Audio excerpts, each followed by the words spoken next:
Young team here will improve to 11-2, likely top 8s. Right. I don't want to say for certain it's a lock, but I would strongly bet that this is a match for top 8. Yeah. So looking across the board, we have Peter Bandy on Affinity versus Dan Jessup's Grixis Shadow. That's always a close one in Modern. And mentioned it, only one player on Mono Black Zombies in today too here, but that's Kyle Apgar. He's the player over in Standard. And facing down Mono Red Aggro, in particular if Jim won the draw there, that'd be really good. The Entomb finding the Griselbrand here. That's going to be the best reanimation target in the dark. The other 3 options are Elish Norn, Iona, or Grave Titan. Those are contextually better. You get Grave Titan against the Karakas decks. You get Iona against decks that are only casting 1 color of spells. And Elish Norn against stuff like Elves. Yeah, and this is interesting. If you're on Kevin's side, Entomb Griselbrand is not that unexpected, but basic Swamp Do It main phase is a bit of a red flag. That is something that the other deck has access to. The second Swamp, though, tells you there's no blue cards. Second basic cards. Swamp, yeah. Then you think, what's going on here? Second basic, and it's Reanimate, targeting Griselbrand. I suppose with this build of the deck, there's going to be some games where you Entomb for the Hex Mage as well, which is pretty cool. Ooh, I like that. Crop rotation from Kevin King in response to Reanimate. Does he have a main deck Bog? He has a main deck Karakas, and that's what he finds. Okay. That one's not as good as Bog, but still quite powerful here. You're not going to lose to that Griselbrand. Yeah, he'll take the Karakas, get crop rotated into it. It's going to bounce Griselbrand. Andrew's going to pay 7 to draw 7. He can pay again if he'd like. Lands doesn't really care if you go to 5. Well, he used Reanimate to get the Griselbrand, so oh, right, so he can pay once. Can't do that. This will allow him to discard naturally for the turn, try to figure something out. If he picked up, say, that Grave Titan and some way to get that one back. Yeah, he has a lot of fast mana. Actually, so this build, so he does have 4 Exhume. He does not have Animate Deaths. That was one of the things that got cut, making room for the Dark Depths package. Right, he can, if you're looking at fast mana, he has Dark Ritual, Lotus Petal, which he can find here. This is interesting to see what he'll keep. Vampire X-Mage among the holdings. Yeah, he discarded a Dark Depths because Karakas is still in play. And this Karakas is actually tough for him to deal with. He does not play Wasteland. Right. It would be a good Beseech the Queen target, I suppose. Yeah.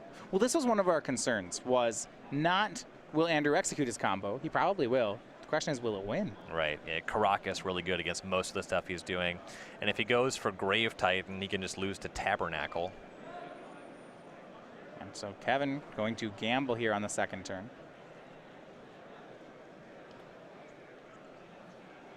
And this is one of those spots where the red-black Reanimator deck, if you made the early Sire of Insanity, that would be lights out. The fact that that creature is not legendary just makes it so hard for most decks to recover. It's just a Craw Worm, gives you some time. There's no way that Phillips just goes for Grave Titan in the dark, though it is the one target here that would beat the Karakas. Right.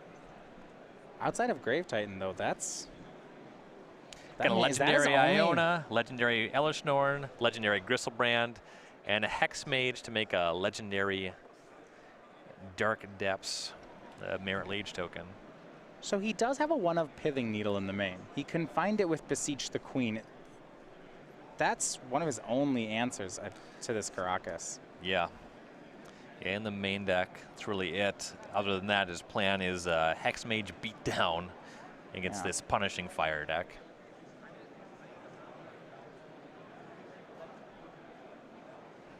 Here is Urborg. Now, and your Pithing Needle at Karakas still makes white mana, but second ability. Yeah, it can name any card, doesn't do anything to mana abilities.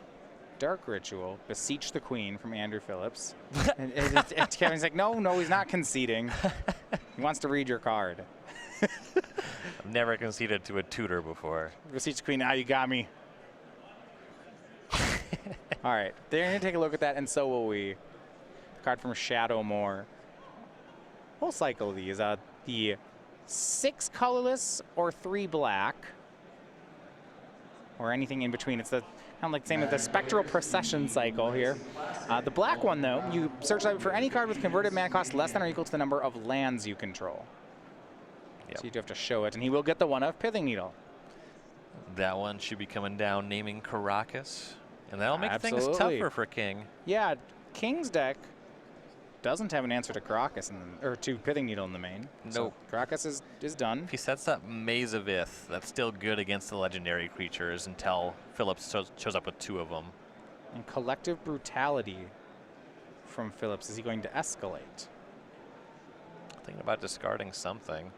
It's going to discard Reanimate. It doesn't really do anything outside of reanimating, I guess, a Vampire Hexmage. He takes Kevin's life from the loam and leaves Kevin with a hand of Maze of Ith, Wasteland, and it looks like Tranquil Thicket. And double Maze of Ith means that there's even more work for Phillips to do from this point. Andrew escalated to gain 2 life. Means if he does it again, that's a Griselbrand activation or a Reanimate. Sure. Yeah, the escalation there, discarding Reanimate, doesn't really do a ton. You generally want to escalate every time if you have a creature you want to put in your graveyard. Yeah, I think the escalation happened just because the Reanimate's not a real card, so might as well discard it. Yeah, it doesn't have enough life to play with that one.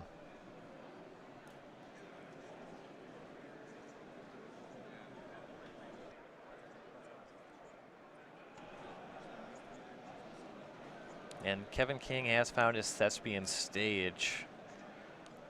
No Dark Depths of his own just yet. Yeah, there's one in his graveyard, so he can loam it back.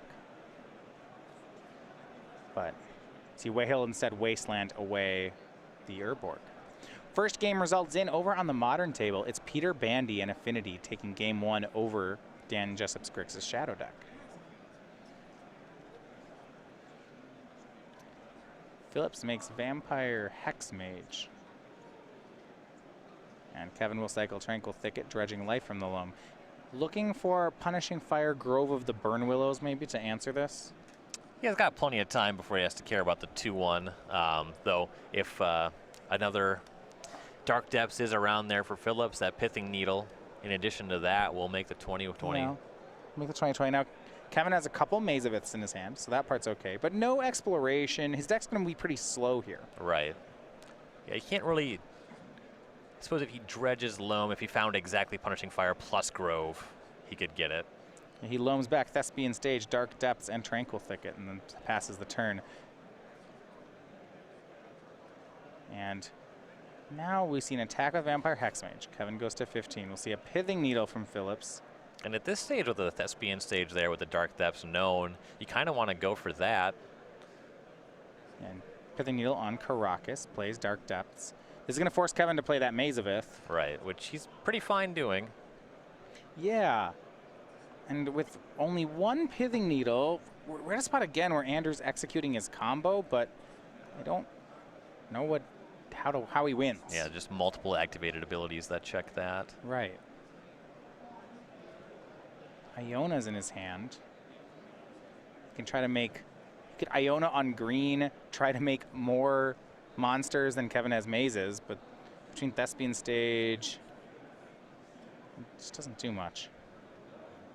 Another Hexmage for Phillips. And King did Wasteland the Urborg that was played several turns ago by Phillips. If that was still on the battlefield, King could have used the Maze of Ith to activate the Thespian Stage. Just copy Phillips's Dark Depths. And a natural draw here for Kevin yields an Exploration. Plays another Maze of Ith. No damage off those Hex Mages. Yeah, getting through 2 mages. Phillips could use another Pithing Needle.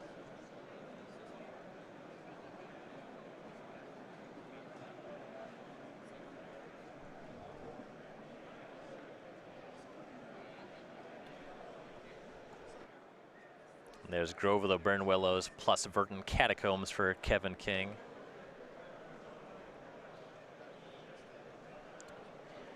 In Standard, first result in, Mono Red Aggro in the hands of Jim Davis takes game 1.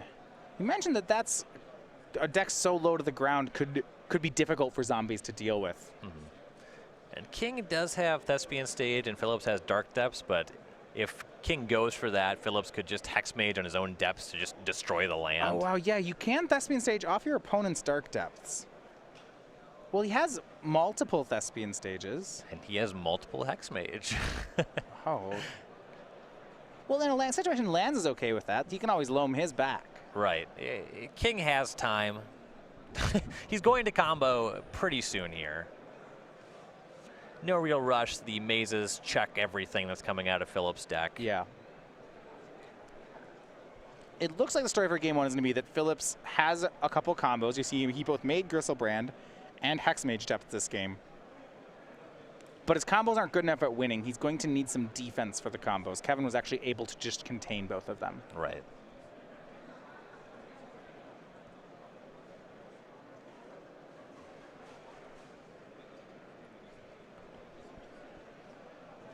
You see the Vampire Hexmages keep bouncing off those Maze of Iths.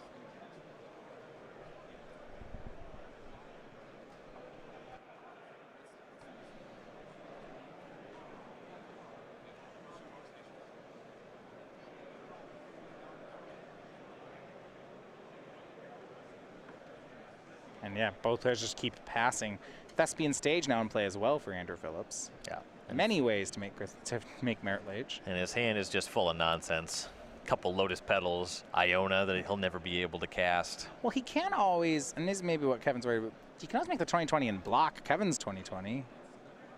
That'll take Kevin a while to get through, which he eventually will, but... And from 7, if he finds Punishing Fire, that actually closes the game pretty quickly. Where from 7, you see Kevin's actually found a Ghost Quarter here too, so eventually he can start going the route of Quarter Loam to blow up all of Andrew's lands. Right. Just 10 basic swamps, so that actually will take a while, but Thespian Stage copying Ghost Quarter.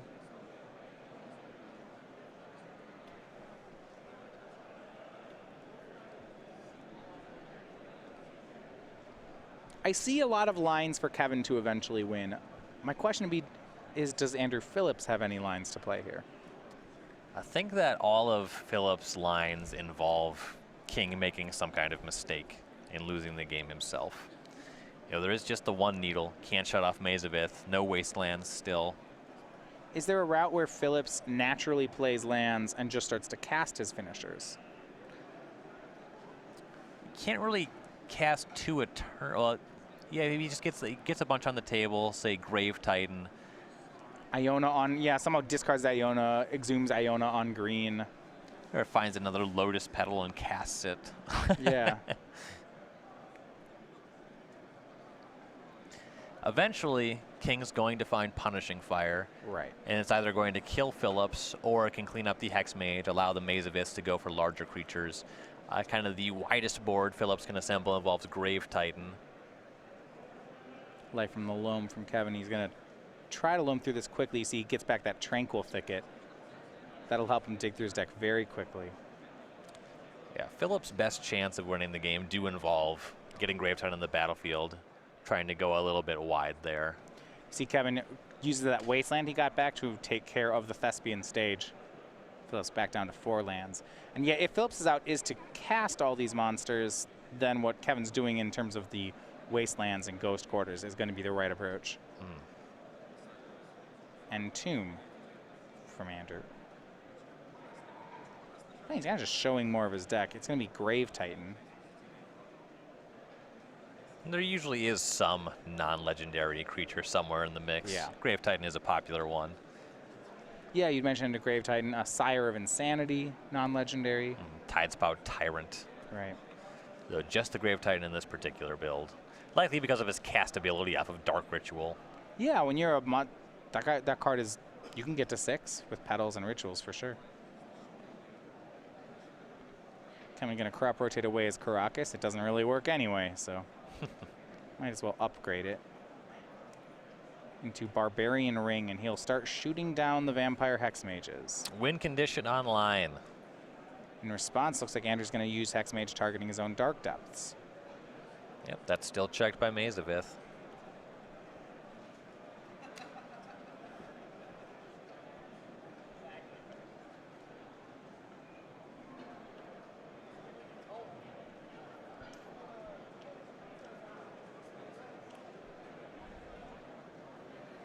response, Kevin's going to Thespian stage the very same Dark Depths. So it looks like Kevin will get a Merit Lage. Will Andrew get a Merit Lage?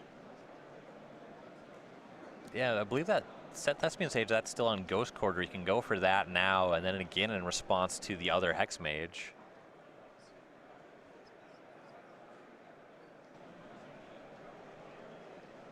Yeah, Merit Lage for Kevin. So now there's that Hex Mage trigger on the stack.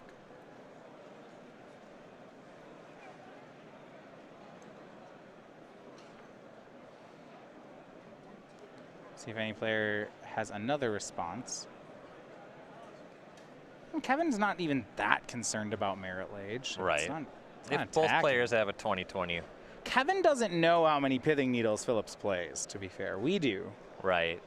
Even still, though, just because he already has Merit Lage, he can just block that one indefinitely. So he'll Ghost Quarter the Dark Depths, and Phillips will use the other Hex Mage in response.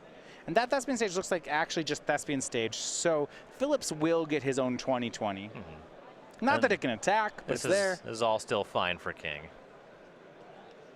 He'll port a Swamp on end step. There we go. Not leaving any mana on the table here. It's just free value. Better tap his land. And that Barbarian Ring plus Life from the Loam will close the game in a couple short turns here. Yeah, why not?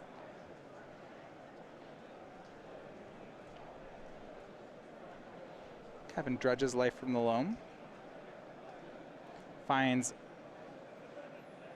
Mana Bond, Gamble, I think Wasteland. Wasteland, yeah. Nothing of significance.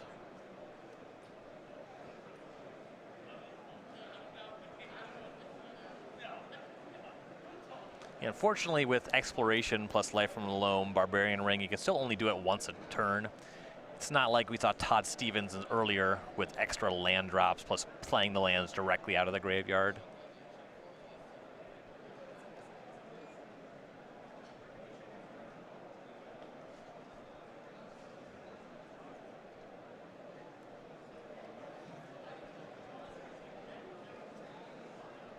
Barbarian Ring, yeah, Kevin's just going to start shooting, so Andrew's down to 5. Cycles Tranquil Thicket, dredging Life from the Loam. This is a way to cast Loam multiple times in the same turn. Yeah, and there's Punishing Fire as well. Yeah. That'll speed things up. Yeah, cast Loam gets back that Grove of the Burn Willows and the Barbarian Ring and the Tranquil Thicket.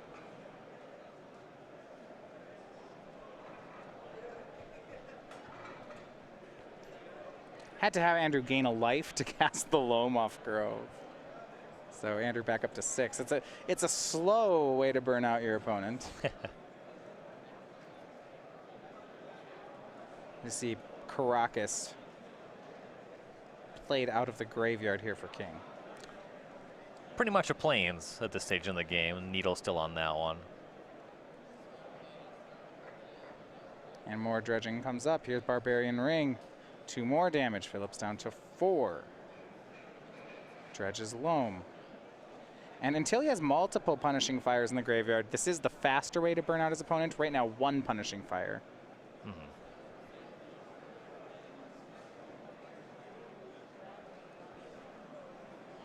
And from 4, just 2 more activations and the Ring gets him there. Yeah, plays Ring again. So Ring was both his land drops this turn.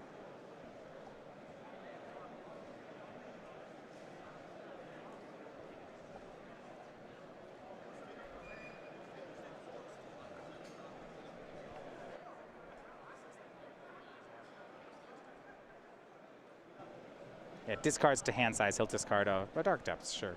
Yeah, that one doesn't really mean anything anymore. Yeah, and actually he probably doesn't want to. I guess I was going to say he doesn't want to play it because his opponent can Thespian stage it, but he already has the 20/20. Yeah, both players with Merit Lage. Yeah. Kevin says, all right, end step, sacrifice Barbarian Ring. Going to kill you with this. Andrew doesn't have an answer. So game 1 goes over to Lance. It's going to go to Kevin King. Very convincing win there for the Lance deck as well. This crop rotation from Caracas, and Phillips was really up against the wall at that point. King naturally drew Mazeth as well. So this is going to be an interesting one for sideboarding. I do want to start with Andrew Phillips' sideboard. So the issue with his deck here he got to execute both his combos. He reanimated Gristlebrand, he made Merit Lage, neither of them won. So he's going to have to do something to address that, and let's see what he has in his sideboard. Yeah, so in the sideboard, 4 Leyline of the Void, 2 Unmask, 2 Nature's Ruin, 2 Surgical Extraction, a Collective Brutality, a Null Rod, an Engineered Plague, an Extirpate, and a Helm of Obedience. So a lot of times, strategy against lands does involve these Surgical Extraction, Extirpate effects. They're quite good against Life from the Loam. But what I really like is kind of a transformational combo here. Phillips with 4 Leyline out of the Void. That's on its face, just really good against the Dredge package. And then Helm of Obedience is a win condition that can't be shut off by any lands. Right, it's just an artifact. It's an artifact that when Leyline's in play, just wins the game. I mean, Leyline of the Void's a slam dunk. He's already boarding those in. If he already has 4 of them in because the matchup's good, I imagine that the helm's in play. Yeah, I like this strategy a lot here. Now, how much graveyard hate do you want? It's interesting that Andrew has both Leyline of the Void and Surgical Extraction in his deck. I mean, they're both good against lands. If you have the turn 1 Leyline, okay, the Surgical's bad, but do you bring them all in? So the way his deck's configured, I feel like the Hex Mage combo is pretty expendable in a matchup like this. Okay, so we can leave out all the Hex Mages. You got a lot of room, it's a lot of stuff that you can cut pretty easily. And it doesn't hurt to go really heavy on stuff that stops your opponent from playing the game. You know, the lands deck is very bad without Life from the Loam. And he's got a lot of basic lands, so he can't really get wastelanded out of the game.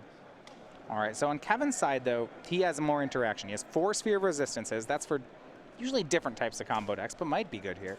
3 Krosan Grip. If he's expecting Leyline on the Void, I assume he'll need them. And then a Bazooka Bog, Ancient Tomb, a second Tranquil Thicket, an Ancient Grudge, a Chalice of the Void, a Thorn of Amethyst, and a Seismic Assault. So the Bazooka Bog for sure is another crop Easy. rotation target. Yep. That one's pretty great. Likely the Krosan Grip. You know, if you expect any kind of thing like Leyline of the Void at all, you just have to have this card in your deck. Could go for the Sphere plan to slow the opponent down. It's fine. Against Reanimator, it's a bit worse than against the strictly spell-based combo decks. I kind of agree. Andrew didn't really use his mana after the 3rd turn. Right. The Krosan Grips are interesting, but there's nothing like a Pithing Needle. That Helm Leyline is going to just be good against Kevin. Right. Yeah, the Krosan Grip really the only out to that. All right, some updates from our other matches. In our standard match, Kyle Apgar takes game 2 over Jim Davis. You see the 2 of them shuffling up for the 3rd and deciding game. But 2 players who aren't shuffling are the modern players, because Peter Bandy wins both games with Affinity. It's a 2-0 win for their team. Affinity actually the most played modern deck in day 2 of the tournament. Yeah, Affinity doing quite well this weekend. Surprising that we haven't seen it yet. It's our first team playing it. Yeah, you're right. There are 7 more. In a lot of ways in Modern, Affinity is looking to be one of the, I mean, and I know it sounds weird to say one of the top decks, but when you say the short list of what are the top 3 decks in Modern, I think Affinity's on, it's got to be on everyone's list at this point. It won a Grand Prix. Yeah, it's in a really good spot right now. right It's in a really good spot. Or StarCGames.com. There's still time left today to check out our weekly sale. It's been 20% off select full art basic lands. It's a great time to get them, I know, in bulk for your cube or for your standard decks. Depends on what deck you play. Your mono black zombies deck. Get some basic planes for your Legacy Death and Taxes deck. You're gonna need a lot of those. Or modern. Or modern. Oh wow. But those are on sale through today. So head on over to StarCityGames.com and check us out tomorrow morning when we have next week's weekly sale.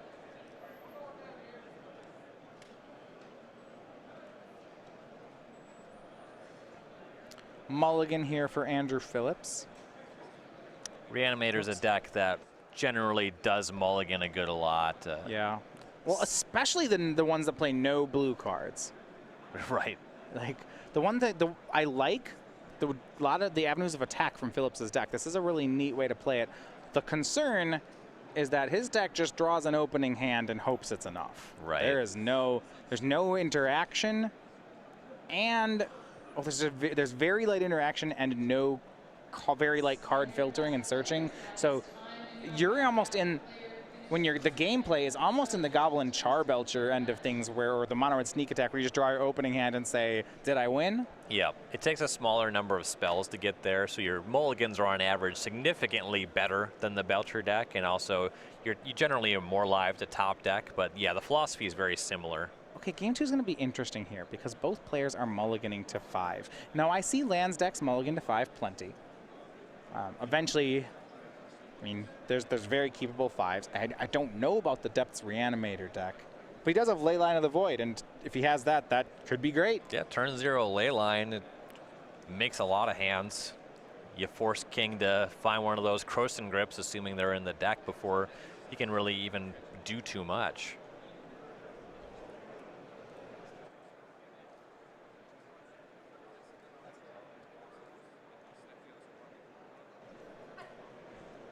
So some updates here. The undefeated streak continues for Tom Ross's team. They defeat the team of Kevin Jones, Harlan Fear, and Tannen Grace. That deals the 3rd loss for Tannen's team. For Tom Ross and Todd Stevens and Jody Keith, this is just still the one seed, definitely the 1 seed. Gonna go figure out if Lightning Helix was good for Harlan and his team let him down, or if this was another beat for the Jessup deck. So Tannen's team will drop to 10-3. Now we do have to have a correction from earlier. We misstated the records of the teams in our feature match. We believe them to be 10-2. They're actually both 9-3, so this is not a win and in for top 8. Sure.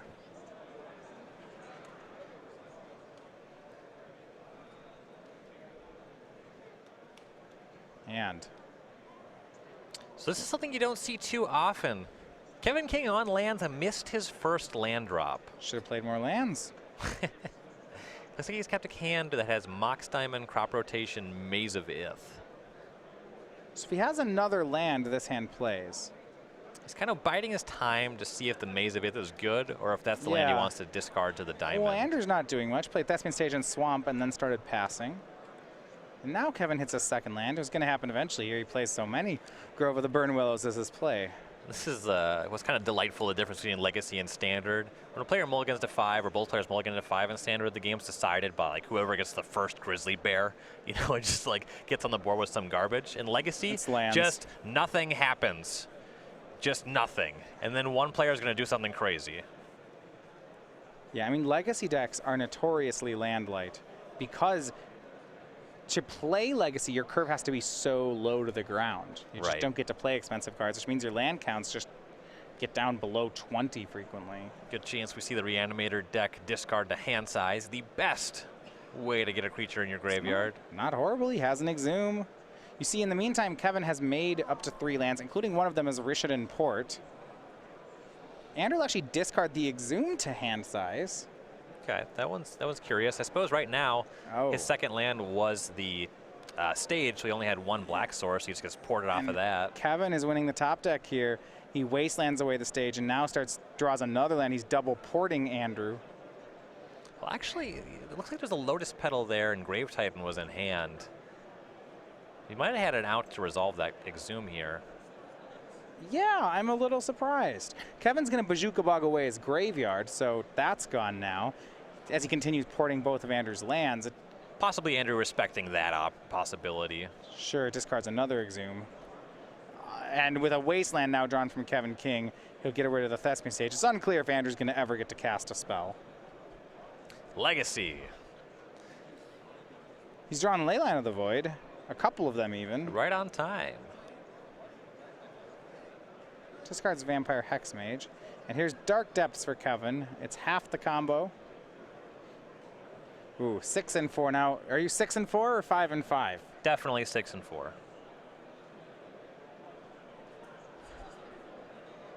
You got to maximize every individual die and move on to the next one. See, I see arguments for both. See, 6-4 is like the computer science answer. It's the good iterative one where you say, I max out one die, then I start on the next one. And that's how I do it. One of my goals in life is to drive comp sci people as crazy as they drive me. Then you should do it 5-5. And say like, no, I keep the dice as close to even with each other as possible. And the best one is when you get to 6, don't put a 6 on it, do 3 and 3. And then it's really gonna get to them. And some crop rotating here. And Kevin King has found his Dark Depths. Goes to this Thespian stage. Makes 2020. Pressure on Phillips to do anything. Something, anything. He's tapped out. This is your first chance with mana. Let the Dark Rituals fly. We're about to take 20s. You need something. He does have Dark Ritual Lotus Petal. He might even have more than one Dark Ritual. So Andrew will make a play. He has a Collective Brutality to put himself to 22. Ooh, so he could buy a turn that way. All right. And on the following turn, King very likely to double port Phillips in his upkeep. Doesn't look like he'll be able to convert any large monster, and really all of his monsters are just bad here. If he had access to the Tidespout Tyrant that you see in many Reanimator decks, that one could potentially make us up. It's the second game where we would have liked to have seen a Tidespout Tyrant. Right. I think if you want to play this Depths Reanimator deck and you're looking to improve your land matchup, that's where I would start. Land's certainly not one of the most popular decks in Legacy. Right. There's kind of a physical barrier to that happening. We see a swing for 20. Andrew goes to 2. He went Dark Ritual and did gain that 2 off Collective Brutality. But Maze of Ith for Kevin. And Andrew does not have an answer. So Kevin King with lands. 2-0 is your winner. That's a match for the Metagame Gurus side. And now at 1 match apiece, it's going to fall to our standard players. Yep. For standard players, and it looks like that finishes at just the same time. So it's going to be Jim Davis taking the win. He and Kevin King win their second game at the same time. So despite Dan Jessup losing the middle seat, it is the